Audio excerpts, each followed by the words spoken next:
Hello everyone, आप सभी का स्वागत है हमारे नए वीडियो में। आज हम स्टार्ट कर रहे हैं परसेंटेज।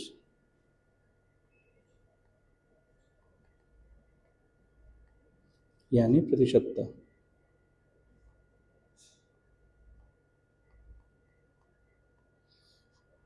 सबसे पहले तो समझे कि परसेंटेज होता क्या है। इसके नाम में ही जैसे लिखा हुआ है पर सेंट, मतलब सेंट का मतलब होता है 100, मतलब 100 में से कितना। ठीक है, जैसे मान लेते हैं कि एक गिलास है हमारे पास और ये गिलास पूरा भरा हुआ है।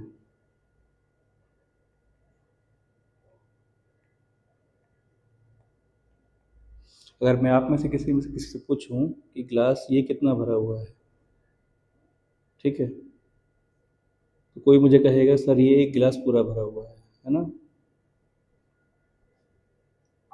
कि ये एक गिलास पूरा भरा हुआ है।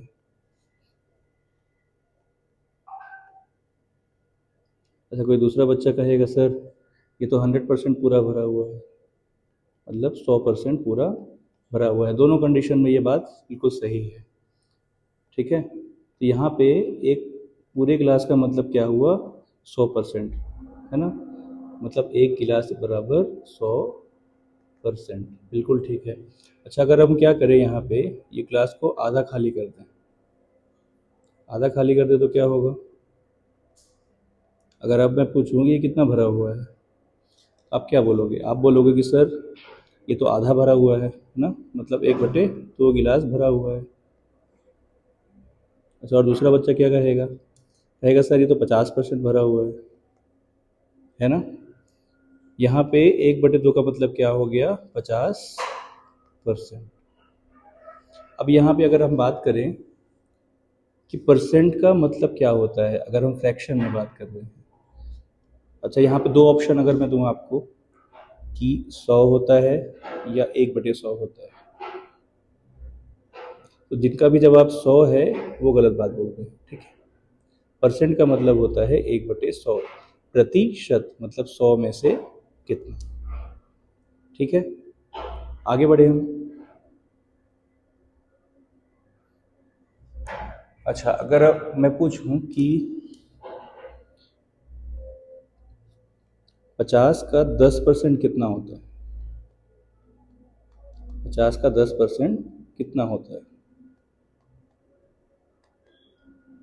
ये कैसे निकालेंगे? यहाँ जो का वर्ड यूज हो रहा है इसका मतलब होता है गुणा, मतलब 50 गुणा 10%। परसेंट कैसे लिखते हैं, बटे में 100 लिख देते हैं तो उसका फ्रैक्शन हो जाता है। ठीक है, इसको जब सॉल्व करेंगे तो कितना हो जाएगा, सारी जीरो कैंसिल हो गए, ये हो गया 5। तो 50 का 10% कितना हो गया, 5 हो गया। अच्छा, अगर पूछूं कि 100 का 10% कितना होगा, 100 का 10% वैसे ही निकालेंगे, 100 का मतलब गुणा, 10% का मतलब बटे 100। ये देखो 100 में 100 कैंसिल हो गया, कितना हो गया ये, 10। अगर पूछूं 500 का 10% कितना होगा, 500 गुणा 10%, डबल जीरो कैंसिल हो गया, 5 दाम कितना हो गया, 50। अच्छा, यहाँ हम अगर ऑब्जर्व करें तो हम देख रहे हैं 50 का 10% जब निकाल रहे हैं तो इसमें से एक जीरो चला गया और कितना बचा, 5। जब 100 का हम 10% निकाल रहे हैं इसमें से भी एक जीरो चला गया, कितना बचा, 10। और जब हम 500 का हमने 10% निकाला ये भी 50 आया, मतलब एक जीरो इसका भी चला गया। ठीक है, जब हम 10% की बात कर रहे हैं तो हम लिख रहे हैं 10/100, यही कर रहे हैं, और जीरो कैंसिल हो रहा है और ये क्या हो रहा है, 1/10। मतलब किसी भी संख्या का जब हम 10% निकाल रहे हैं तो 1/10 से हम गुणा कर रहे हैं, है ना। जैसे 1000 का 10% मतलब 1/10, एक जीरो कैंसिल, कितना बचा, 100। ठीक है, ये बात समझ में आई कि जब भी हम 10% निकाल रहे हैं किसी संख्या का तो एक जीरो कैंसिल हो जा रहा है। अच्छा, किसी और भिन्न का अगर हम परसेंट निकालने की कोशिश करें, जैसे लिखा है 1/2, इसको परसेंट में कैसे बदलेंगे, है ना। तो परसेंट में बदलने का मतलब होता है 100 से गुणा करना। 1/2 को अगर परसेंट में बदलना है हम करेंगे 1/2 गुणा 100 कितना हो गया ये 50%। और 50% को अगर बदलना हो भिन्न में तो ये हो जाएगा 50 और परसेंट का मतलब बटे 100, 1/2। ठीक है। अगर हम 1/4 की बात करें, 1/4 को परसेंटेज में बदलिए। 1/4 परसेंट में बदलने का मतलब 100 से गुणा करना। कितना होता है 4 दुनिया 4 पंचे 20, कितना हो गया 25%। और अगर इसी 25% को फ्रैक्शन में बदलना हो, भिन्न में बदलना हो, तो क्या हो जाएगा 25/100 बराबर 4। ठीक है। तो यहाँ पे क्या समझ में आया हमको, एक है भिन्न और एक है परसेंटेज। अगर भिन्न को हम परसेंटेज में बदल रहे हैं, ठीक है, भिन्न को हम परसेंटेज में बदल रहे हैं तो क्या कर रहे हैं 100 का गुणा, है ना, या गुणा 100 कर रहे हैं। और जब परसेंटेज को हम भिन्न में बदल रहे हैं तो क्या कर रहे हैं, 100 का भाग कर रहे हैं।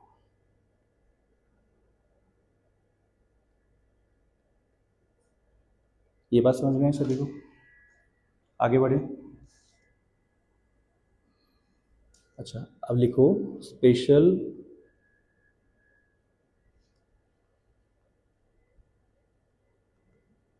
फ्रैक्शंस। इसका मतलब होता है विशेष भिन्न।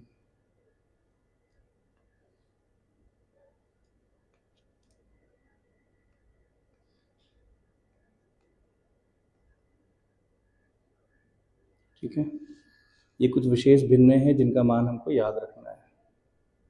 स्टार्ट करते हैं। एक क्या होता है 100%। ठीक है, 1/2 होता है 50%। 1/3 की बात करें तो ये क्या होता है 33 1/3%। अच्छा, ये इसको हम कैसे कर रहे हैं, ये भिन्नों को हम परसेंट में कैसे बदल रहे हैं, वही है, मान लो 1/3 है तो उसको 100 से गुणा कर रहे हैं और जो भागफल आ रहा है ये हम यहाँ पे लिख रहे हैं। ठीक है, 1/4 क्या हो जाएगा, ये हो जाएगा 25%।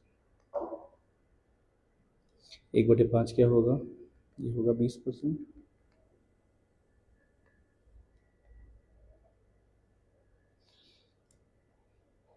1/6 होगा 16 2/3%। 1/7 क्या होगा 14 2/3%, सॉरी 14 2/7%।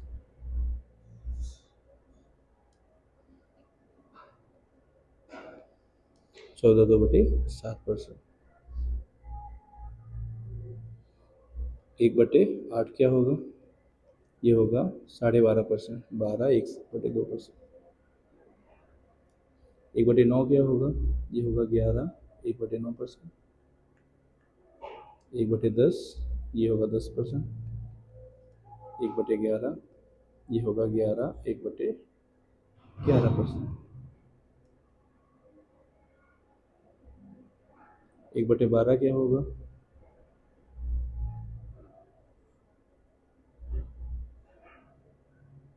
दो बटे 3%। ठीक है, 1/20 की बात करें, ये होगा 1/20 5%। 1/25 4%। 1/50 क्या होगा, ये होगा 2%। ठीक है, ये स्पेशल फ्रैक्शंस है, इनका मान हमको याद रखना है। ठीक है, अब हम सीखते हैं भिन्नों को परसेंट में कैसे बदलते हैं, जो इस पर ही आधारित है। ठीक है, उदाहरण के लिए अगर हमको लिखना है, हम देखना है कि 2/3 कितना परसेंट होगा। ठीक है, हम जानते हैं कि 1/3 कितना होता है 33, 1/3% होता है। तो 2/3 क्या होगा, मतलब इसमें अगर हम 2 का गुणा करें तो इधर भी 2 का गुणा करेंगे, है ना। ये हो गया 2/3 बराबर 33 गुणा 2 प्लस 1/3 गुणा 2। ये कैसे हुआ, इसको समझते हैं। देखो 33 1/3 का मतलब होता है 33 प्लस 1/3। तो पहले हम इसमें गुणा करेंगे फिर इसमें गुणा करेंगे। ठीक है, तो 33 गुना कितना हो गया, 66 हो गया, और ये हो गया 2/3। ठीक है, तो ये हो गया 66 2/3%। अच्छा, अगर हमको करना हो कि 7/3 कितना परसेंट होगा, ठीक है, तो कैसे निकालेंगे, 1/3 होता है कितना, 33, 1/3%, ये हो गया 33 प्लस 1/3%, है ना। तो क्या हो गया, 33 गुणे 7 प्लस 1/3 गुणे 7,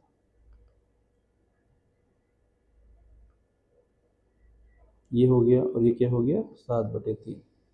तो इसको भाग करेंगे तो 2 आएगा, 2 सही 1/3, तो कितना हो जाएगा ये, 233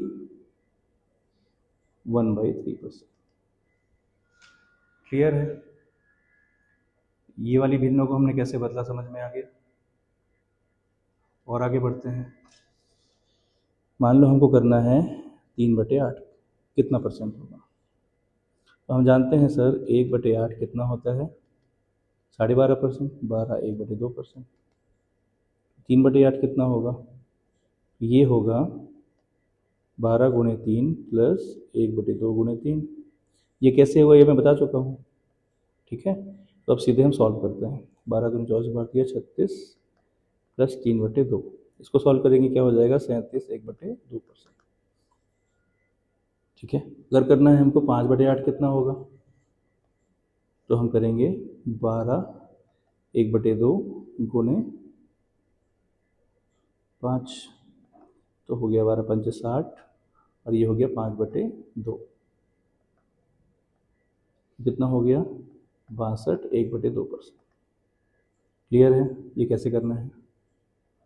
अच्छा, अगर बात करें 7/8 कितना होगा, फिर से वही करेंगे, 12 1/2, यहाँ करेंगे हम 7 का भाग, और यहाँ भी करेंगे 7 का भाग। ठीक है, 12 7 84 हो गया, और ये क्या हो गया 7/2, 2 का भाग करेंगे तो 3 हो जाएगा, तो ये हो जाएगा 87 1/2%। ठीक है, करते हैं 3/7 कितना परसेंट होगा। ठीक है, हम जानते हैं 1/7 क्या होता है, 14 2/7%। तो 3/7 क्या होगा, 3/7 हो जाएगा 14 गुणे 3 प्लस 2/7 गुणे 3, ये क्या होगा, ये हो गया 42, और ये हो गया 6/7, तो हो गया 42 6/7%। ये बातें समझ में आ रही है कैसे कर रहे हैं। मान लीजिए हमको निकालना है 3/9%, 9 कितना परसेंट होगा। तो हम जानते हैं सर 1/9 कितना होता है, 11 1/9%। तो 3/9 कितना होगा, ये कर देंगे 11 गुणे 3 प्लस 1/9 गुणे 3, क्या हो गया 33 3/9%। ठीक है, तो ये तो हो गया फ्रैक्शन से परसेंटेज में बदलने वाला काम। ठीक है, अब हम देखेंगे परसेंटेज से फ्रैक्शन में कैसे बदलना है। ठीक है, जैसे दिया हुआ है 66 2/3%, इसको फ्रैक्शन में कैसे बदलेंगे। तो सर हम जानते हैं 33 1/3% कितना होता है, 1/3 होता है। ये दिख रहा है कि 36 3 का डबल हुआ है यहाँ पे 66, है ना। तो हम क्या करेंगे, इसको 2/3 सीधा लिख देंगे। मान लीजिए हमको निकालना है 216 2/6%, इसको फ्रैक्शन में कैसे बदलेंगे। ठीक है, तो इसको लिख सकते हैं 200 प्लस 16 2/3 लिख सकते हैं। अच्छा, 200 का फ्रैक्शन क्या होगा, 200 का फ्रैक्शन होगा 2, और 16 2/3 का क्या होगा 1/6, तो ये हो जाएगा 2 सही 1/6। ठीक है, मान लीजिए हमको निकालना है 433 1/3%, इसको फ्रैक्शन में कैसे बदलेंगे। यहाँ पे भी वही करेंगे, 400 प्लस 33 1/3 कर देंगे हम। ठीक है, 400 का क्या होता है फ्रैक्शन 4 होता है, और 33 1/3 का क्या होता है 1/3 होता है। तो क्या हो गया 4 सही 1/3, ये हमारा फ्रैक्शन आ गया। यहाँ तक सभी को क्लियर है? ठीक है। अच्छा मान लो हमको अब निकालना है, पूछ रहा है कि 25 का 24% क्या होगा।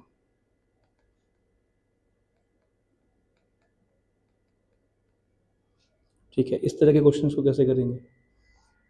सर हमको तो 25% मालूम है, 25% का फ्रैक्शन होता है कितना होता है 1/4 होता है। सर हमको 24 का तो नहीं मालूम, कैसे करें? तो परसेंटेज का एक अप्रोच होता है, ठीक है, इसको बोलते हैं दल बदलो अप्रोच।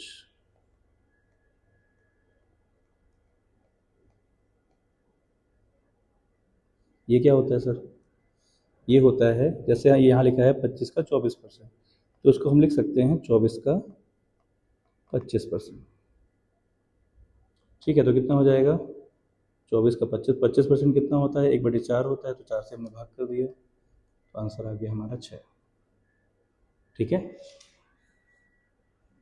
एक और करके देखें। मान लीजिए हमको निकालना है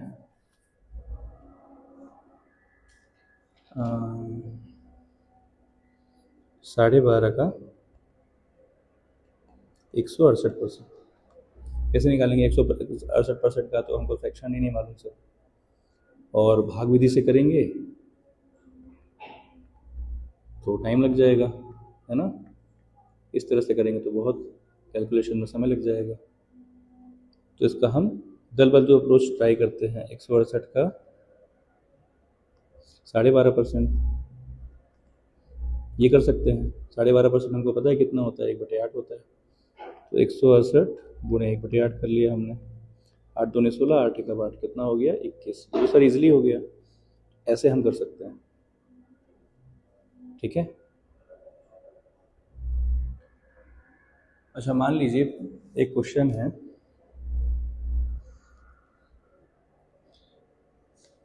अड़सठ का 45% और जोड़ रहे हैं इसमें 68 का 55%। ये कैसे करेंगे?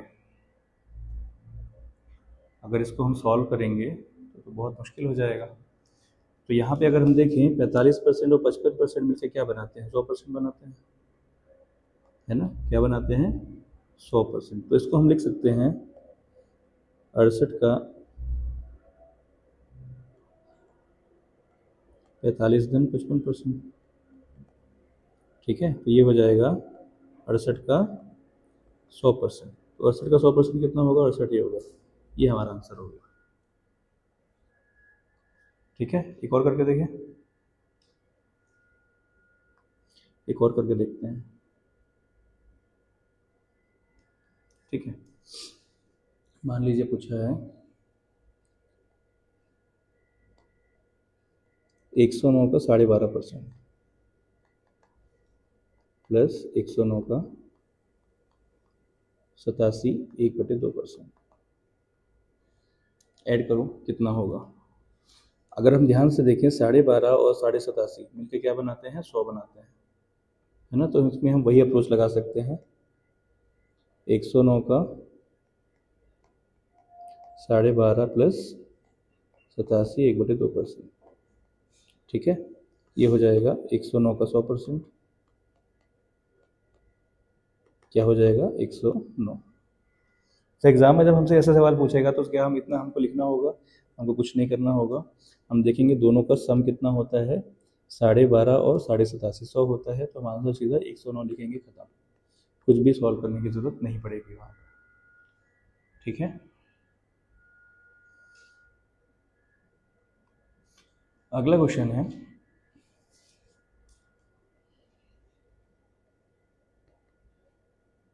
53 का 25% प्लस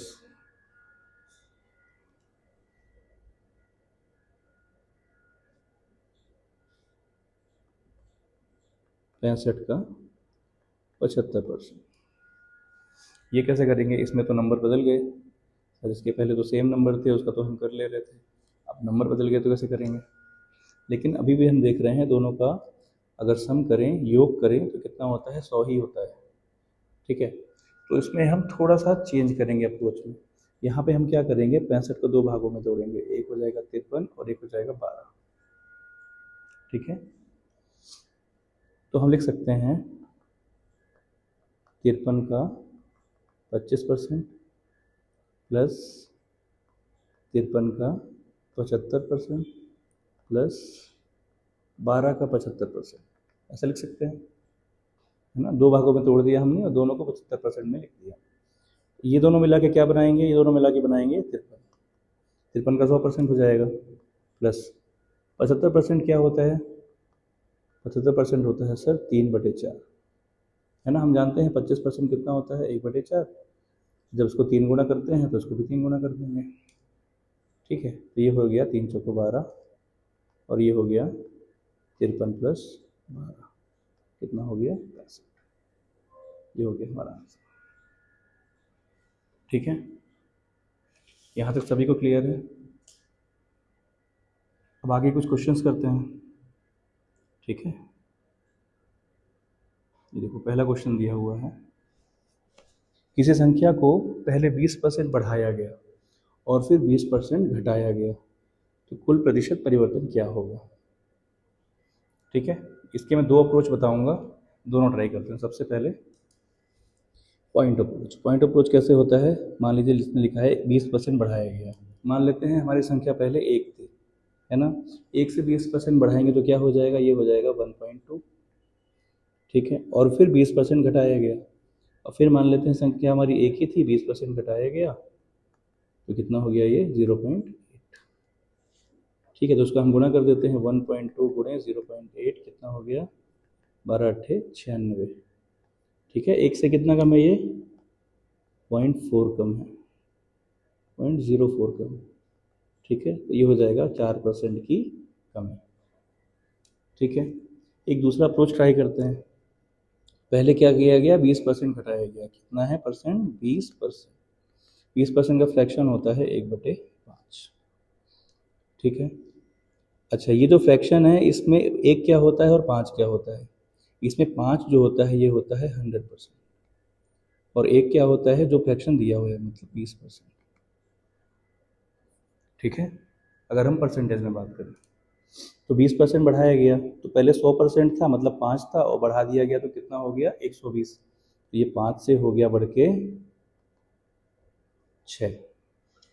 ठीक है, और फिर 20% घटाया गया, अभी भी 20% की ही बात हो रही है, मतलब फ्रैक्शन हम 1/5 ही लेंगे।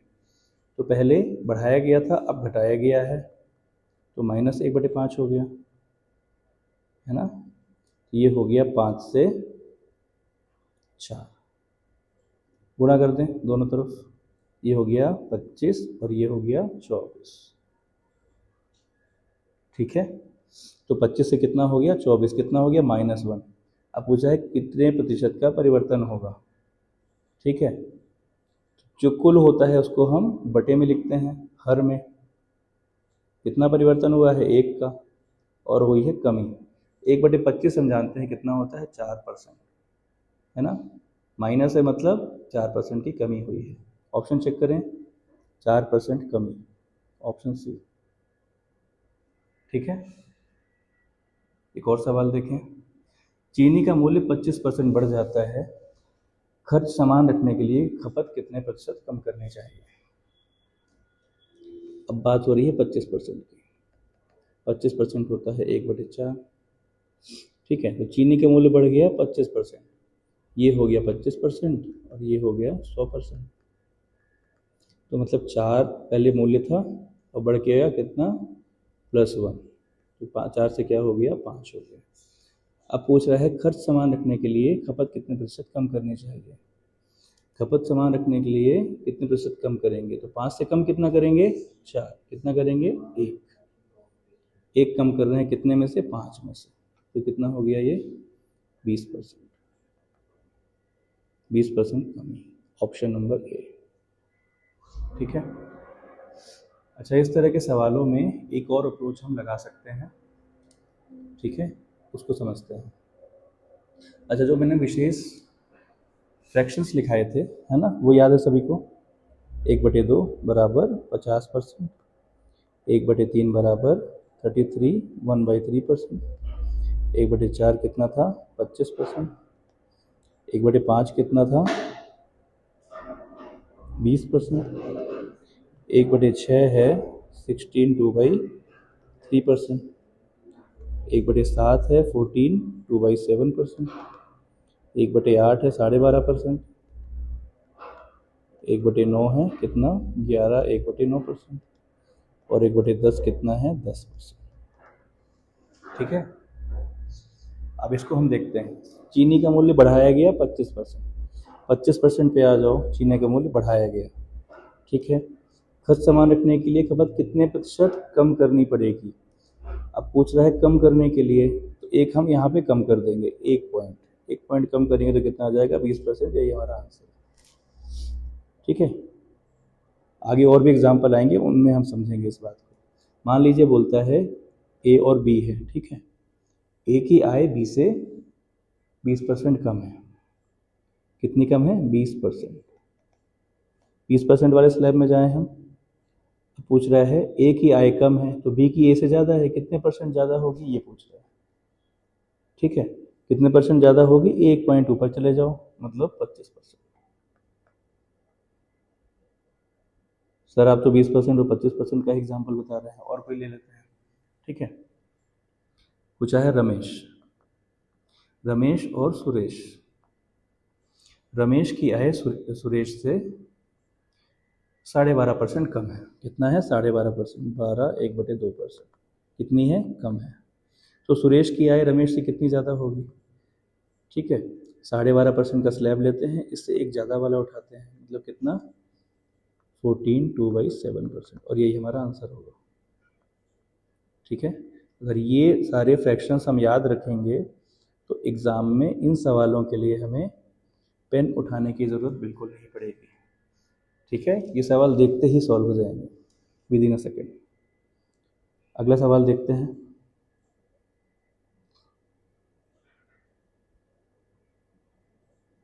किसी संख्या को पहले 20% का बढ़ाए। अच्छा, ये क्वेश्चन तो हो गया है हमारा, है ना? सेकेंड क्वेश्चन भी हो गया है।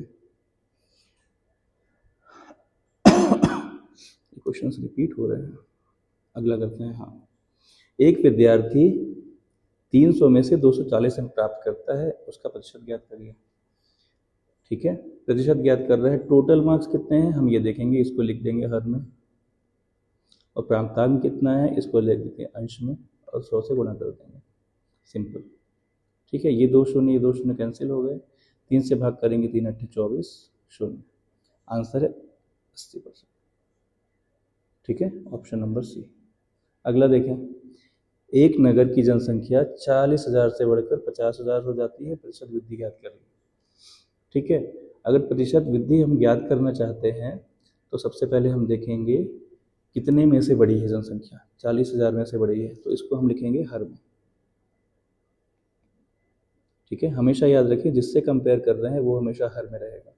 कितनी बढ़ी है? 50,000 से 40,000, मतलब 10,000 बढ़ी है ना? 10,000 को ऊपर लिख दो, बड़े 1900, ये 4 जीरो कैंसिल हो गए, तो बचा 100/4, मतलब 1/4 कितना होता है? 25%। Option number C. ठीक है, अगर यहाँ हम 100 का गुणा नहीं करना चाहते और आसान करना चाहते हैं तो सीधे सीधे क्या करेंगे, 40,000 को हर में लिखेंगे और 10,000 को अंश में लिखेंगे, और देखेंगे फ्रैक्शन कितना बना। फ्रैक्शन बना 1/4, तो 25% सीधा हमारा आंसर हो जाएगा। ठीक है, यदि किसी संख्या का 45% 90 है तो संख्या ज्ञात करिए। 45% है ना, 45% कितना है? 90 है। 45 से 90, ये कितना हो गया? 2 हो गया, 2 से भाग चला गया, तो 100 कितना हो जाएगा? ये 2 में गुणा हुआ है तो ये भी 2 में गुणा होगा, तो ये कितना हो जाएगा? 200। Option number C.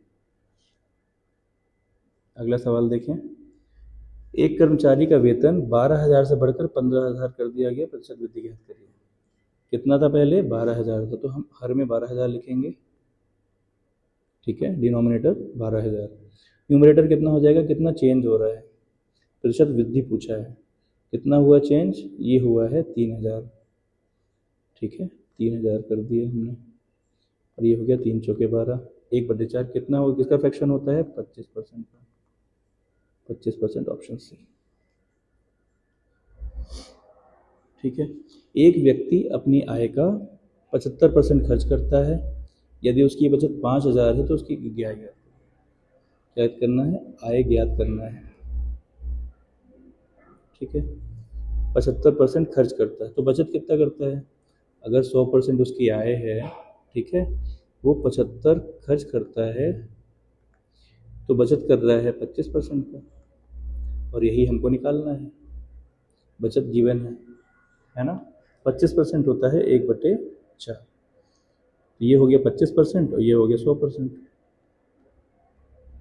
ठीक है ना, ये कितना गिवन है, ये गिवन है 5,000।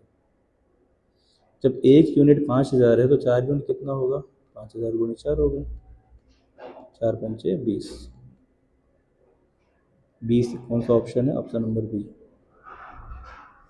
ठीक है, एक परीक्षा में एक विद्यार्थी 36% अंक प्राप्त करता है और 16 अंकों से अनुत्तीर्ण हो जाता है। अनुत्तीर्ण हो रहा है मतलब उसको 16 नंबर और चाहिए था, अगर 16 नंबर और मिलता तो वो पास हो जाता। कितने परसेंट मिले उसको, 36%। हम लिख लेते हैं 36% मिले और 16 और मिल जाता तो वो पास हो जाता। ठीक है, दूसरा विद्यार्थी 44% अंक प्राप्त करता है और उत्तीर्ण अंक से 16 अंक अधिक प्राप्त करता है। जितने में वो पास होना था उसमें से 16 अंक अधिक आए, तो अगर हमको पासिंग मार्क तक पहुंचना है, 16 माइनस कर देंगे तो पासिंग मार्क आ जाएगा, ये भी तो पासिंग मार्क ही है। तो अगर हम इक्वल टू लगा दें और ये हो जाएगा 44% माइनस 16, दोनों बराबर लिख सकते हैं, बिल्कुल बराबर है। उत्तीर्ण अंक पूछा है और वही तो हम निकाल रहे हैं, दोनों में से किसी भी तरफ का आंसर आ जाएगा।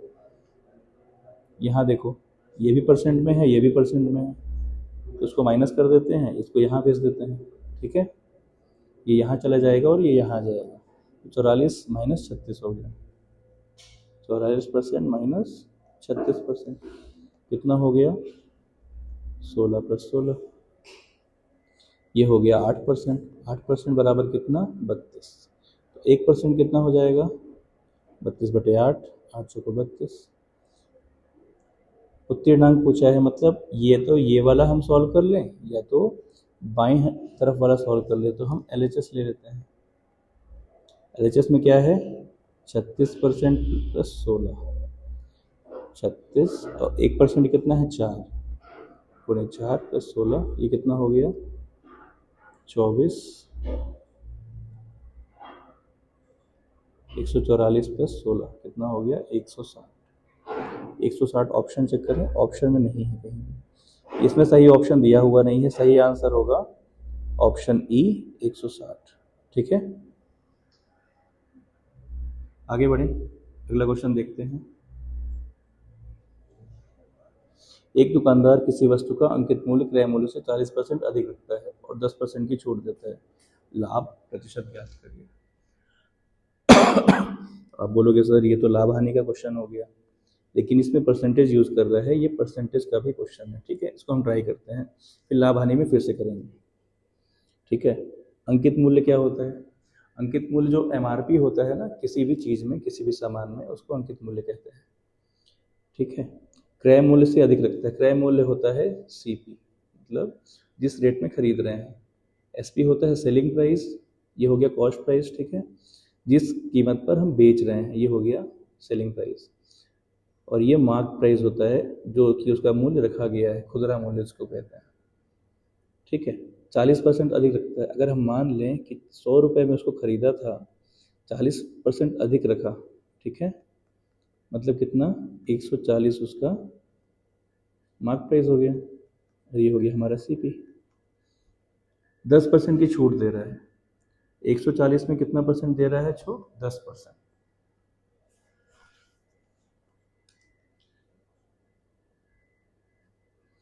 ठीक है, 10% की छूट दे दिया तो हमने -10 कर दिया, कितना बचा, 130।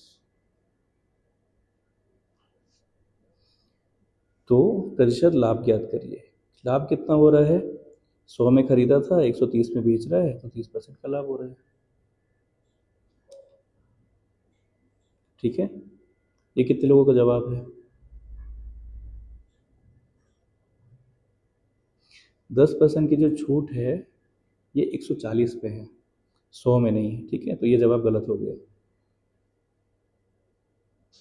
तो 140 का 10% कितना होगा, है ना? 10% मतलब 10 से भाग कर दिया, सीधा सीधा 14। 140 में 14 का माइनस करेंगे, कितना हो जाएगा? 6, और ये हो गया 3, 2, 126। ठीक है, तो 100 में उसने खरीदा था, 126 में वो बेच रहा है, तो कितना परसेंट का प्रॉफिट होगा? 26% का। ऑप्शन सी, ऑप्शन डी जो है ये गलत आंसर है। 250 का कितना प्रतिशत? 50 है। ठीक है, किसका पूछा है? 250 का। इसको लिखेंगे हर में। किसको पूछ रहा है? 50 को पूछ रहा है। और 5 से भाग करेंगे, 55 25, 1/5 किसका होता है? 20%। 20% ऑप्शन सी। ठीक है, समझ आ रहा है? यदि पेट्रोल का मूल्य 20% कम हो जाए तो समान राशि में कितना अधिक पेट्रोल खरीदा जा सकता है ना? कितना अधिक मतलब कितने प्रतिशत अधिक पूछा है। ठीक है, ये पहले क्वेश्चन में हमने डिस्कस किया था, 20% कम हो रहा है ना? 20% क्या होता है? 1/5, और 1/4 क्या होता है? 25%। याद है? ये कम हो रहा है तो ज़्यादा वाले में जाएंगे, एक अंक ज़्यादा में जाएंगे तो कितना हो जाएगा? 25%। सीधा सीधा आंसर।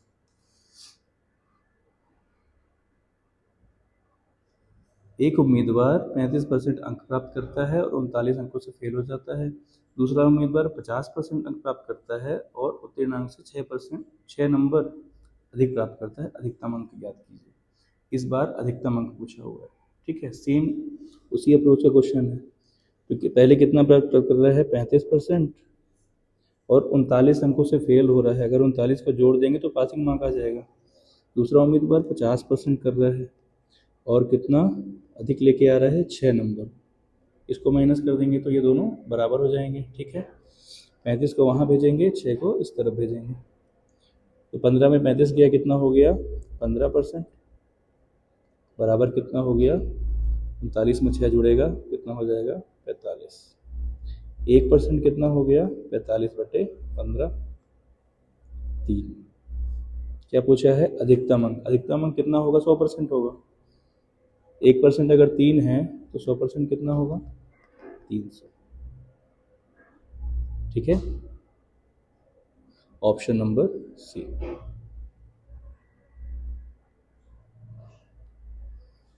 ठीक है, तो अभी हम यहीं तक करते हैं।